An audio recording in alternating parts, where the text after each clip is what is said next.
Jind chairperson की उम्मीदवारी के लिए कुल मिलाकर के 14 महिलाएं जो हैं मैदान में हैं। सभी ने अपनी अपनी तरफ से उम्मीदवारी डाली हुई है। चुनाव प्रचार बिल्कुल जोर पकड़ चुका है और सभी प्रत्याशियों को जो है चिन्ह भी मिल चुका है। इसी प्रकार से बात करें राजू लखीना की पुत्र वधू निशा लखीना भी जो है कांग्रेस समर्पित उम्मीदवार है, वो चुनाव लड़ रही है चेयरपर्सन का। हमारे साथ में है राजू लखीना, हम उनसे बात करना चाहेंगे। राजू जी, जिस प्रकार से निशा लखीना जो है कांग्रेस समर्पित उम्मीदवार है, चुनाव जींद जिले से लड़ रही है चेयरपर्सन का, किन मुद्दों को लेकर के चुनाव जो है लड़ा जा रहा है? क्या विकास के लिए आपकी जो है पहल रहेगी? जो अहम मुद्दे क्या रहेंगे इसके? देखिए, हमारी तरफ से हमारी कैंडिडेट जो कांग्रेस हाईकमान ने हमें आशीर्वाद दिया, निशा लखीना जी मैदान में, जिनका चुनाव चिन्ह बस है। मैं सभी जींद निवासियों से, 36 बिरादरी के सभी साथियों से अपील करना चाहता हूं कि आने वाली 19 जून को आप अपना एक एक मशीन का बटन बस पर दबाने का काम करें। और जितना आप विकास की बात कर रहे हैं, अभी कल ही हमारे यहाँ के प्रतिनिधि महोदय ने विकास के बारे में कहा है कि हमने बहुत विकास किया है। हमें तो कहीं विकास की स्टार्टिंग ही नज़र नहीं आती। कहाँ पर विकास किया है कहीं पर भी हमारे को दिखाई नहीं देता। आप भी पत्रकार बंधु हैं, हमारा चौथा स्तंभ है, आप ही बताइए कहाँ पर विकास हुआ है, कहाँ पर सड़कों का निर्माण हुआ है, कहाँ पर नालियाँ बनी हैं, कौन से पार्क को ठीक किया गया है, कहाँ पर बेसहारा पशुओं को पनाह दी गई है, कहाँ पर रानी तालाब में पानी की व्यवस्था की गई है। तो हमें तो कहीं पर विकास दिखाई नहीं देता। या तो विकास अपना हुआ है और विनाश हमारे जींद शहर का हुआ है। विधायक जी कह रहे हैं कि हमने जींद शहर में पहले कुछ भी नहीं था, हमने मेडिकल कॉलेज खुलवाने का काम किया, चारों तरफ हाईवेज जो है बनाने का काम किया, सफाई व्यवस्था बिल्कुल दुरुस्त होती जा रही है, पहले से बेहतर है। इन दावों में कितना सच है? इनडायरेक्टली तरीके से कह रहे हैं कि जो हमारे साथी से वहाँ से दूसरी पार्टी में चले गए, वो ये ना सोचे कि हम उनका साथ दे रहे हैं। उन्होंने बल्कि माँ भगवती की कसम भी खाई है वहाँ से। जब कोई आग लगती है धुआं तभी निकलता है। उनको कहीं ना कहीं एहसास हुआ होगा, तभी वो अपनी बात को एक्सप्लेन कर रहे हैं। मैं इसको ज़्यादा नहीं कहूँगा, वो तो उन्होंने सोचना है, उन्होंने कसम उठाई है, मैंने को इस बारे में क्या कहना है। और बात रही हाईवे की, मेडिकल कॉलेज की, ये सेंट्रल गवर्नमेंट के मुद्दे हैं। सेंट्रल गवर्नमेंट ने काम किया है, हाईवे बन रहे हैं। हम नगर परिषद का चुनाव रहा मूलभूत सुविधाओं पर, मूलभूत सुविधाओं की वो बात करें। कौन सी सड़कें, कौन सी नालियाँ, कौन सा बरसाती पानी, आज तक जो सीवरेज ट्रीटमेंट प्लांट किनाना का शुरू नहीं हुआ, अमृत योजना के आज तक अधूरे काम पड़े हैं, कहीं पर उसको ज्वाइंट नहीं किया गया। लोगों के घरों के अंदर पानी घुसता है, बड़ी बड़ी कॉलोनियाँ, इतना पानी घुसता है कि मैं कहता हूँ कि जो बाहरी कॉलोनियाँ है वो लोग कैसे रह सकते हैं। ये कहते हैं कि विकास की गंगा बहाएंगे, कब बहाएंगे वो समय कब आएगा? 8 साल भारतीय जनता पार्टी की सरकार को हो चुके हैं। विधायक महोदय कहते हैं कि हमने ऐसा किया। विधायक महोदय तो 2-2.5 साल से सरकार के अंदर है। इसका मतलब पहले हमारे को आज़ाद हुए 75 साल होने जा रहे हैं, तो पहले की सरकारों ने कुछ नहीं बनाया। हमारा जींद जिला 1 नवंबर 1966 को बना है। क्या पहले का और आज तक कुछ नहीं हुआ? विकास के नाम पर लूट मचा रखी है इन लोगों ने। जहाँ पर सड़कें थी वहाँ पर ब्लॉक लगा दिए गए। आईडी प्रॉपर्टी के नाम पर अभी हमारी कैंडिडेट ने आपको बताया कि लूट मचाई। ये भ्रष्टाचार की नगर पालिका को, नगर परिषद को एक लूट का अड्डा बनाया है इन लोगों ने। और हम चाहते हैं कि आप हमें आशीर्वाद दें, हमारे उम्मीदवार को जिताएं।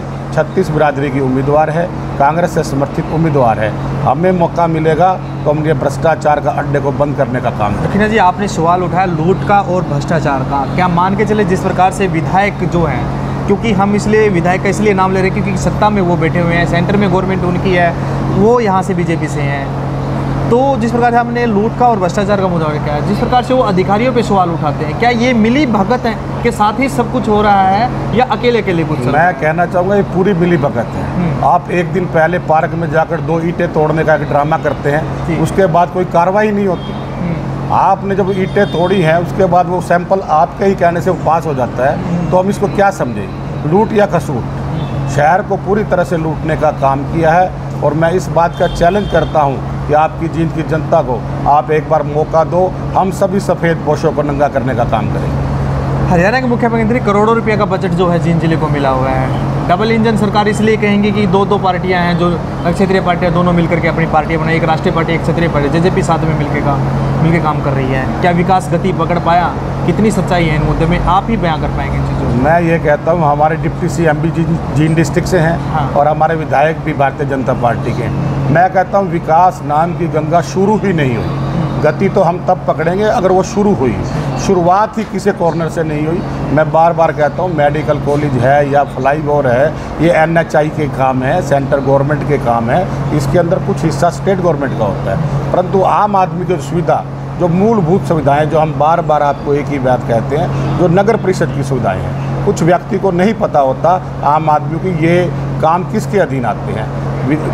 नगर परिषद अलग है, ऊपर विधानसभा अलग है, ऊपर लोकसभा के कार्य अलग है। हमारे जो नगर परिषद के कार्य होंगे, चाहे वो ID प्रॉपर्टी हो, जन्म प्रमाण पत्र हो, लोगों की सरल सेवा के अंदर लोगों को उसकी सेवाएं अच्छे सुचारू ढंग से मिल सके।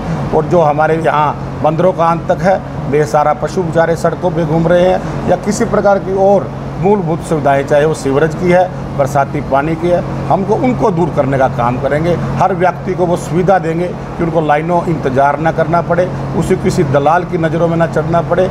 आप कहीं भी जाओ, आप कमेटी में, हमारे यहाँ मेडिकल, जींद सिविल मेडिकल के अंदर 60% का अपंग का सर्टिफिकेट वैलिड है, 40% दिखाते हैं। आप वहाँ से बाहर निकलते हैं, साथ में दलाल 10,000 रुपये आपको लेकर 60% का सर्टिफिकेट हाथ की हाथ देने का काम करता है। एक अपंग व्यक्ति के साथ घोर अन्याय है। मैं कहता हूँ ऐसे सरकार को तो डूब मरना चाहिए कि आप एक अपंग व्यक्ति, जिसको पहले भगवान की मार पड़ी है, किसी कारणवश वो अपंग हो गया है, उसके साथ आप इतना बेइंसाफ कर रहे हैं। हम उन सब लोगों को इंसाफ दिलाने का काम करेंगे। क्या मान के चले जो चुनाव हो रहा है, ये निकाय चुनाव हो रहा है, बीजेपी कुछ भी हथकंडा अपना सकती है जीत के लिए, कोई दूसरी पार्टियां भी?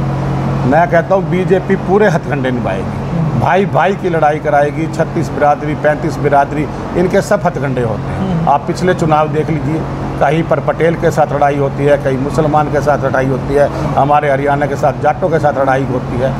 ये भाईचारा बनाने में कामयाब नहीं होते। ये 35 को 36, 36 को 35 करने में इनका दिमाग चलता है। और मैं इस बात का संशय भी है, मैं इलेक्शन कमीशन को भी इस बात की अपील करना चाहता हूं कि मेरा मुकाबला भारतीय जनता पार्टी के साथ है। मैं हाथ जोड़कर मेरी बेनती है इलेक्शन कमीशन से, हमारे यहाँ पर स्पेशल ऑब्जर्वर लगाया जाए, जो इनकी सब पार्टियों को, मैं ये नहीं कहता कि बीजेपी पर, हमारे पर भी नज़र रखी जाए, देखा जाए कि जो पार्टी अपने जो चुनाव कंपेनियन में किस प्रकार के अपने हथकंडे अपनाती है। सरकार पूरे हथकंडे अपनाएगी। अभी अभी शुरुआत हुई है। कल का जो प्रोग्राम हुआ है, उसमें जो विधायक महोदय ने एक अभद्र भाषा का प्रयोग किया है, वो एक अशोभनीय है। हम उनके साथ 40 साल रहे, उन्होंने आज कल हमारे से अपने पारिवारिक संबंधों को विच्छेद कर लिया, तो वो उनके ऊपर डिपेंड करता है। हमने उनको नहीं बोला कि आप माता रानी की कसम उठाइए या आप किसी की कसम उठाइए। अगर आप स्टेज पर ये कह रहे हैं कि मैं भारतीय जनता पार्टी में था, मैं हूँ, मैं रहूँगा, तो इसका मतलब आपको प्रति किसी को संशय है। आपको सफाई क्यों देनी पड़ी स्टेज पे कि मैं भारतीय जनता पार्टी में हूँ, रहूँगा? इसका मतलब कहीं ना कहीं आपके प्यादों ने कांग्रेस पार्टी से भी आपका एक सिस्टम को सेट किया हुआ है, इसलिए आपको कल स्टेज पर मजबूर होना पड़ा राज सैनी और पार्टी के पदाधिकारियों के सामने कहने पर कि मैं पार्टी में था, मैं पार्टी में हूँ और पार्टी में रहूँगा। जिस प्रकार से बीजेपी कह रही है कि सबका साथ सबका विकास करके लेकर के, जिस प्रकार से टिकटों का आवंटन हुआ है, और जींद शहर की अगर बात करें, जींद जिले की, आपके शहर में आप इसको भली भांति जानते हैं, चुनाव आप लड़ रहे हैं, इसके जो आंकड़े रहते हैं, जातीय जो समीकरण रहते हैं, क्या यही खेला खेला जाता है या जींद को हमेशा राजनीतिक तौर के पर प्रयोग किया गया आज तक? जींद को देखा जाए तो राजनीतिक तौर पर ही प्रयोग किया गया है। आने वाले समय को हम ठीक करने का काम करेंगे। हम कोई एक समाज को लेकर साथ चलने वाले नहीं हैं। मैं जींद के हर संस्था के साथ प्रतिनिधित्व करता हूँ। मैं 36 साल से हमारे पटियाला चौक पर शहीद आजम युवा क्लब है, उसका चेयरमैन हूँ। मैं पिछले 5 वर्षों से मेन बाजार व्यापार एसोसिएशन का प्रधान हूँ। मैं व्यापार मंडल जींद का, हरियाणा व्यापार मंडल जींद का मैं पदाधिकारी हूँ, प्रेस प्रवक्ता हूँ, और बहुत सी शिव मंदिर कल्याण सभा का मैं जनरल सेक्रेटरी हूँ। बहुत सी संस्थाओं के साथ मेरा जुड़ाव है। मैं हर व्यक्ति को सीधा तौर पर जानता हूँ। विधायक महोदय एक अलग दूसरे व्यक्ति के लिए वोट मांग रहे हैं, मैं अपने लिए वोट मांग रहा हूँ। हर व्यक्ति के साथ मेरी सीधी पहचान है। हर व्यक्ति को मेरे 24 घंटे दरवाजे हर व्यक्ति के लिए खुले हैं। आपको कैसे घूम कर नहीं जाना पड़ेगा। आप सीधे आइए, मेरे बस में चढ़िए और आप लोगों का काम हर समय तत्पर, मैं 24 घंटे आपकी सेवा में रहूँ। आने वाले समय में भूपेंद्र सिंह हुड्डा कांग्रेस का कोई बड़ा नेता जींद जिले में आपके समर्थन में चुनाव प्रचार करते हुए देखा जा सकता है। फिर दूसरा सवाल इसमें ऐड कर देता हूँ, मुकाबला किसकी पार्टी से मान रहे हैं? बिल्कुल, मेरे को कांग्रेस हाईकमान का समर्थन है। हमारे बीच में चौधरी भूपेंद्र सिंह हुड्डा जी, चौधरी दीपेंद्र सिंह हुड्डा जी, भाई रणदीप सिंह सुरजेवाला जी, सबका आशीर्वाद है। सब मेरे लिए कैंपेनिंग करने आएंगे। राज्यसभा का चुनाव है, 10 तारीख तक व्यवस्था है। उसके बाद वो लोग हमारे बीच में आएंगे। अर्बन स्टेट या डिफेंस कॉलोनी में उनका एक प्रोग्राम कराया जाएगा जो जनता को संबोधित करेंगे। और एक प्रकार का उस दिन का आप देखना, मेरा आंकड़ा कितना ऊपर जाएगा। हालांकि आज भी मैं अपनी जीत के प्रति 100% आश्वस्त हूँ। मैं अहंकार में भाषा नहीं बोलूँगा, जैसे विधायक महोदय ने कहा कि हम जमानत जब्त करा देंगे, हम ये कर देंगे, हम किसी का मुकाबला नहीं है। ये एक अहंकार रूपी भाषा है। रावण का भी अहंकार ख़त्म हो गया था। हमारा देखिए, सरकार को भी 2.5 साल पड़े हैं। मेरा मुकाबला भारतीय जनता पार्टी की सरकार से है। अगर समय 4-5 महीने का सरकार का बाकी होता तो मैं इस कैंडिडेट की जमानत जब्त कराने में सक्षम था। बिंडा साहब तो कह रहे हैं कि हम सबकी जमानत, वो जमानत ही बचवा लें जो चुनाव हो रहा है। देखिए, हर आदमी के अपने व्यूज हैं। हाँ। इसमें मैं किसी को आर्गूमेंट नहीं करना चाहता। हाँ। ये तभी तो मैं कर रहा हूँ, ये अभद्र भाषा का प्रयोग किया गया है, सबके लिए किया गया है। ये शोभा नहीं देता। इतने अग्रेसिव तो हमारे राज सैनी जी और उनकी पुत्रवधू अनुराधा सैनी जी नहीं है। इलेक्शन है, भाईचारे का है। 22 तारीख के बाद सबने मिलजुल के रहना। इतना अग्रेसिव होने का नहीं है। आने वाली समय में सेमीफाइनल है, फाइनल 2024 में आने जा रहा है। आपकी भाषा का जो आपने अमर्यादित किया है, लोग 2024 में भी जवाब देने का काम करेंगे। लेकिन ना जी, आपसे एक सवाल जानना चाहेंगे। कल यहाँ पे बीजेपी की बड़ी जनसभा हो रही थी, जो व्यवस्था थी इस मेन रास्ते की वो काफ़ी डगमगाई हुई थी, क्या कहेंगे? देखिए, भारतीय जनता पार्टी की सरकार है। आम व्यक्ति को तंग करने के लिए कोई भी हथकंडे अपना सकती है। मेन रोड पर जनसभा करते हैं और वहाँ पर जाम की स्थिति हो जाती है। आप इस बात को, जब आपको एक जगह पे कर रहे हैं तो उसको जाम को भी आपको हर व्यक्ति की सुविधा के लिए आपको काम करना चाहिए। यह नहीं कि आप अपना उल्लू सीधा करें और दूसरे व्यक्ति को आप भाड़ में जाने दें। मैं तो यही कहूँगा, हमने अपना ऑफिस भी एक साइड में खोला हुआ है ताकि आने जाने में किसी व्यक्ति को व्यवधान ना हो। ऑन दी रोड हमने अपना ऑफिस नहीं बनाया। लेकिन ना जी, एक सवाल आपसे जानना चाहेंगे। जो कांग्रेस के सिंपल चुनाव लड़ने के फैसले से पहले जो उम्मीदवार कांग्रेस की टिकट की दावेदारी में थे, क्या सभी ने आपको समर्थन दे दिया है? सब आपके साथ में है फिलहाल? देखिए, हमारी पार्टी के वरिष्ठ साथी श्री महावीर कंप्यूटर जी, श्री राजकुमार गोयल जी और मेरे बड़े आदरणीय मेरे भाई प्रदीप गिल जी और मैं राजू लखीना, हम 4 लोग रेस में थे कांग्रेस पार्टी से। और सिंबल का ना मिलना हमें कहीं ना कहीं इस बात का हमें झटका लगा, परंतु पार्टी हाईकमान का फैसला है। पार्टी हम हाईकमान पर निर्भर करता है। उनके जो आदेश थे सर्वोपरि हैं। संगठन की कमी के कारण ऐसा नहीं हो पाया और जो तीनों कैंडिडेट हैं उन्होंने अपना विड्रॉल कर दिया और अपना समर्थन, अपना प्यार, अपना आशीर्वाद मेरे को और हमारी पुत्रवधू निशा लखीना को दिया है। मैं उन तीनों भाइयों का भी, महावीर कंप्यूटर जी का, राजकुमार गोयल जी का, प्रदीप गिल जी का भी बहुत बहुत धन्यवाद करता हूं। और उनका पूरा समर्थन, उनके जितने भी पूरे अपने वर्कर, जो उनका एक पर्सनल वोट बैंक हर व्यक्ति का होता है, सबका आशीर्वाद मेरे साथ। सभी को एक मंच पे कब देखा जा सकता है? बिल्कुल, सबको मंच पर जब हमारे आदरणीय चौधरी भूपेंद्र सिंह हुड्डा जी या चौधरी दीपेंद्र सिंह हुड्डा जी या और अन्य हमारे नेतागण, भाई जयप्रकाश जी, अशोक अरोड़ा जी, चौधरी रणदीप सिंह सुरजेवाला जी, सब बड़े बड़े नेतागण जब आएंगे, जब आप देखिएगा कि सभी व्यक्ति, सभी हमारे जितने भी वरिष्ठ नेता हैं, वरिष्ठ कार्यकर्ता हैं, आप सब एक मंच पर नजर आएंगे। चल, आखिरी सवाल आपसे, जीत को लेकर के कितना आश्वस्त हैं और क्या अपील जो है जिंद की जनता से करना चाहिए? मैं अपनी जीत के प्रति 100% आश्वस्त हूँ। आज रात को भी आपने देखा, हमारी 36 बिरादरी के लोग मेरे कार्यक्रम पर थे। हर प्रकार का व्यक्ति मुझे अपने आशीर्वाद देने के आया। मैं रात के कार्यक्रम में जो हमारे ऑफिस के उद्घाटन पर पहुँचे, मैं उन सभी का तहे दिल से आभार प्रकट करता हूँ और जींद की जनता को यही अपील करता हूँ, जो विकास की गंगा ये लोग आपको बरगलाने का काम करते हैं। आज की ही बात है, इतने साल से रानी तालाब की सड़क नहीं बनी।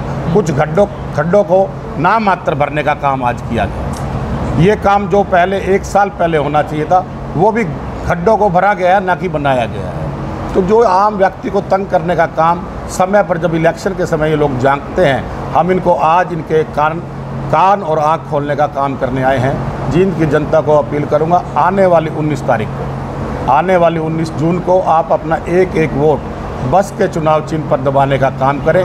आपकी अपनी बेटी, आपकी अपनी बहू, आपकी अपनी बच्ची निशा लखीना को आशीर्वाद देने का काम करें। और मैं पुनः जींद की जनता को पुरजोर अपील करता हूं, अपना एक एक वोट का प्रयोग करें। वोट का आपका अधिकार है और बस के बटन पर दबाने का काम करें।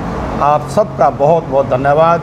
जय हिंद, जय भारत। ये थे हमारे साथ में राजू लखीना, इनकी पुत्रवधू निशा लखीना यहाँ से जो है कांग्रेस समर्पित उम्मीदवार जो है चुनाव लड़ रही हैं। जीत को लेकर के पूरी तरह से आश्वस्त हैं। जींद की जनता से अपील है, आने वाले समय में जो है निशा लखीना को वोट बस के चुनाव चिन्ह पर वोट देकर को जो है जिताने का काम करें। और इनका जो प्राथमिक मुद्दे रहेंगे, जींद के शहरी के जो विकास के मुद्दे रहेंगे, उनको प्राथमिकता जो है दी जाएगी।